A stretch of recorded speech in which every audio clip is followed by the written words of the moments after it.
we were just talking about the Jags.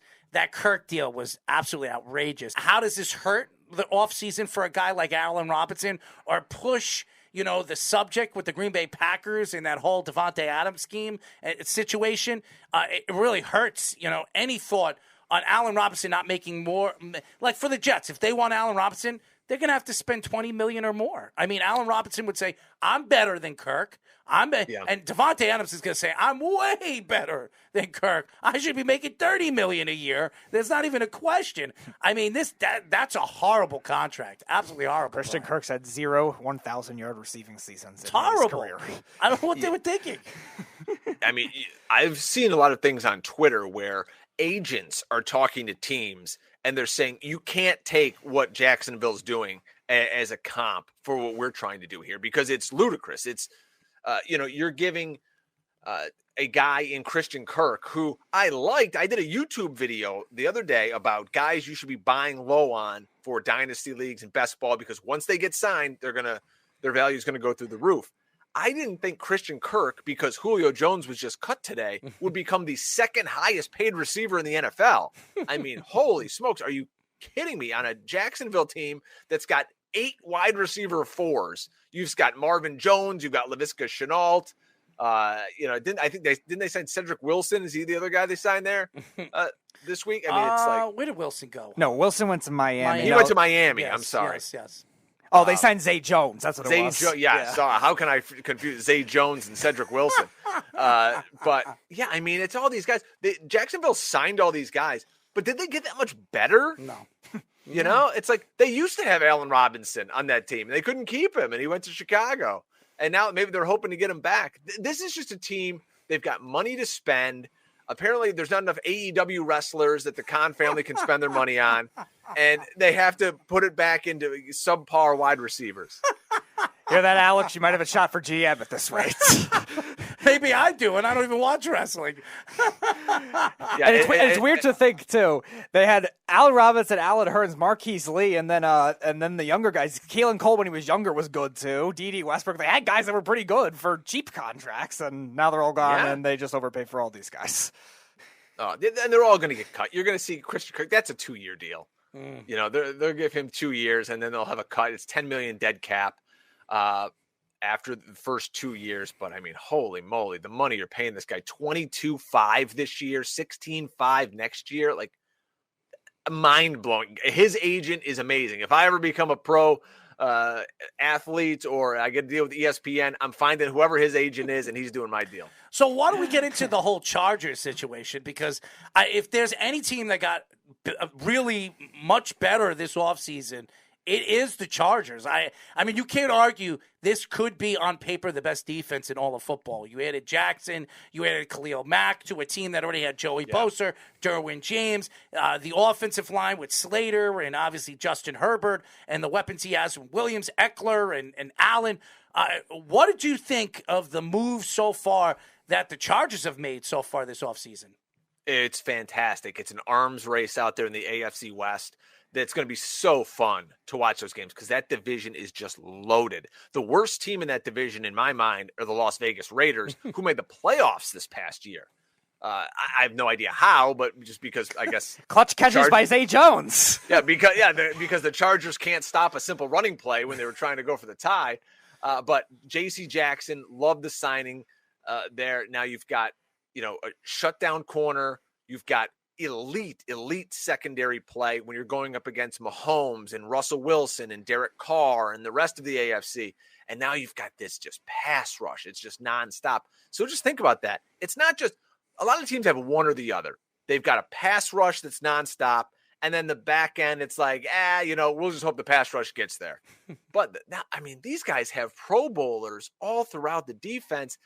So they're going to be outstanding. I posed the question on Twitter earlier today. I said, which defense would you rather have for fantasy, Denver or the Chargers? And I'm interested to see how those numbers shake out tomorrow when the poll ends, because both of these teams have just gone balls out. I mean, Khalil Mack and Joey Bosa coming off the edge. I mean, I'll give him an A+ outside of that 3-year, $60 million contract to Mike Williams, which is just stupid. Like, you're guaranteeing $40 million to Mike Williams here. I mean, what are we? There's like 8 receivers in the NFL that used to be named Mike Williams. If you put all of them on the field at the same time, they're not worth that money. That's pretty good. So, just for fantasy, just don't put the Chargers defense against the Texans. You might be good then. Yeah, these are going to be one of the top 3 defenses taken in fantasy. It's going to be the Chargers and the Broncos out of the AFC West. And they're going, like we said, they're going to have to play Mahomes twice. They're going to have to play each other twice. And then you get, I guess, the cake matchup of going up against Derek Carr twice. But Derek Carr, for fantasy purposes, doesn't turn the ball over, so it doesn't help you. Don't forget about Russell Wilson. But don't worry. Russ Wilson in Denver. Don't worry. They don't have Zay Jones anymore, so their receiving core might have got better. What is up with you and Zay Jones, man? Zay Jones we're the ones trolling naked down a hallway with his brother in a hotel. Remember that story? That's Zay Jones' claim to fame in Buffalo. Don't worry. He made the clutch catch to get in the field goal range to knock out the Charger, so I'll give him that kind of credits. He's a nice receiver. I mean, for fantasy, he's got nothing going on. But in terms of a real-life player, I think fans oftentimes they think just through a fantasy lens, and they go like, oh, well, Zay Jones or like a Cedric Wilson, like these guys don't help me because they don't help my fantasy team. Where, meanwhile, you could be an incredible blocker. You could have a special teams role. So those things help, and they matter for real NFL teams, although it doesn't help, your ESPN.com fantasy league team. I will say this, the power of the AFC all the way to the NFC. Over the years, it's always been the NFC dominance and then the AFC. There is no difference. I mean, not only there is the difference now, but the difference of power now from the NFC to the AFC is sensational. What are your thoughts to Tom Brady coming out of retirement after, like, I guess 2 weeks, 3 weeks, he comes out of retirement. And then Aaron Rodgers decides to sign that ultimately crazy big deal, which obviously puts his team in a really bad position. So what are your thoughts to Aaron Rodgers and Tom Brady coming back? I think both of those guys saw the writing on the wall. They saw where all of the players, the good, talented players, and you can see how many great players have now signed in the AFC this year. I saw someone tweeted out earlier the amount of even former NFC players who have signed in the AFC. It's like 3-1. But they look around, they go, wait a minute. You've got Russ is in Denver. You've got, Mahomes is over there, Josh Allen, Herbert, Burrow. They look around the NFC, they go, there's nobody here. The NFC's a joke. I mean, so Rodgers is like, I'm coming back here. Why would I go to Denver? I got a free pass to the NFC Championship game, and then all I got to do is beat, Dak and the Cowboys, who trip over their dick every 10 minutes. They can't get anywhere. And so then Brady's probably sitting going, wait a minute. The only guy I got to beat's Aaron Rodgers. I beat him in his place 2 years ago. I'm coming back too. These guys have a collision course for the NFC Championship game. So to me, it's a no-brainer for these guys to come back. Everybody else stinks.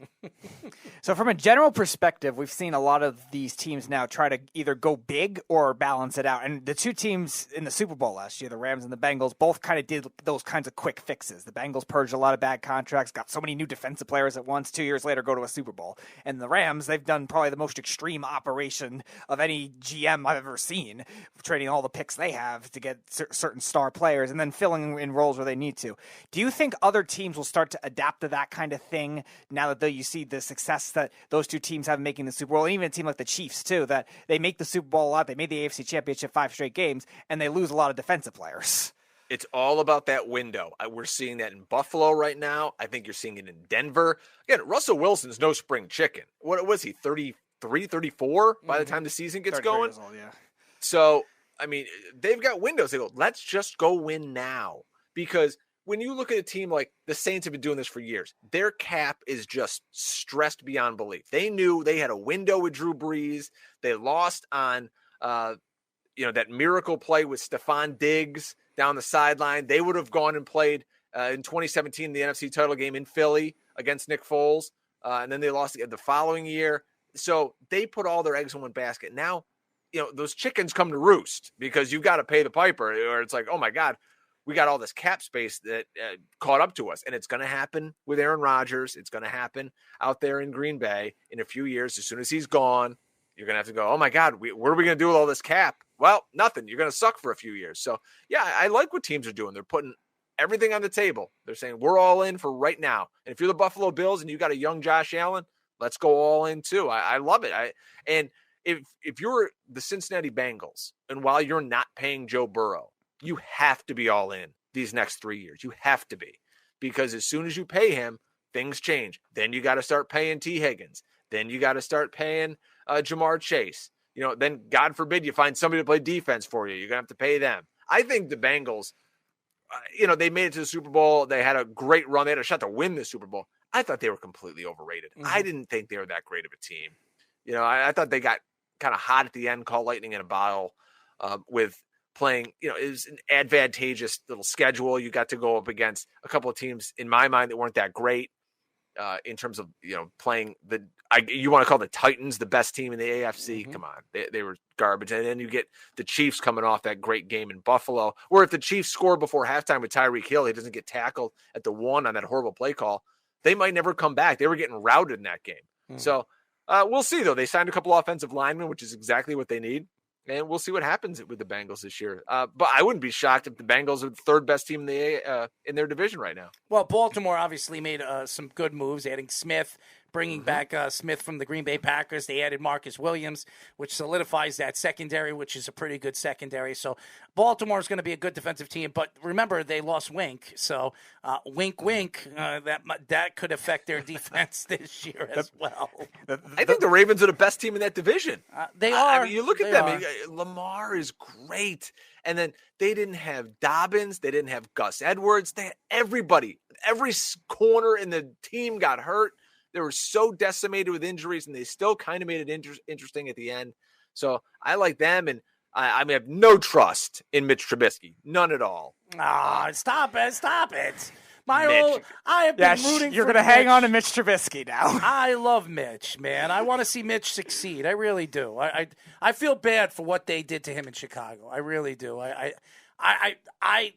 I just think that, Nagy didn't really, figure out what his strengths were and what his weaknesses were, and it really threw him under the bus. And then everybody wanted to blame it all on Mitch. It's you all can say that about what Nagy did with Justin Fields this year. Yep. It's the same thing. Yep. Where you look at the team, they go, what is this guy doing? And now he's going back to Kansas City and he's going to work with Patrick Mahomes. But I don't think Andy Reid's going to let him screw that up too much. Well, he's not going to be coaching. I don't see him as a professional NFL coach ever again, because he ruined two top end quarterbacks. Trubisky was the second pick in the first round, and then you added Justin Fields, who arguably was one of the best quarterbacks in that class. He fell obviously to 10 or 11, which the Giants traded out of, and the Giants got a first round draft pick. But Justin Fields was a top 10 pick too, and look. I think Justin Fields is going to succeed, and maybe Mitch going to Mike Tomlin, a player's coach, it could change everything for him. Maybe he figures things out. But I know you don't like the situation for the Pittsburgh Steelers. I don't think it's really Mitch Trubisky. I would say they're wide receivers. Johnson looked good last year, and then everybody else, I don't know what happened to them. They all fell apart. Horrible, and they have a great defense. I love what they did, bringing in Miles Jack, who I think is fantastic, by the way. I was mentioning earlier to Speedy Pete about it seems every year, whether it's free agency or the draft, the two teams who have amazing defensive talent fall into their laps are the Ravens and the Steelers. Every year you look at the draft and you're like, how did this guy fall to him? And in free agency, oh, hey, here's Miles Jack for free that, yesterday was with a different team. It blows you away. But I think with Trubisky, he can run around a little bit. That's going to help because that line just stinks, let's be honest.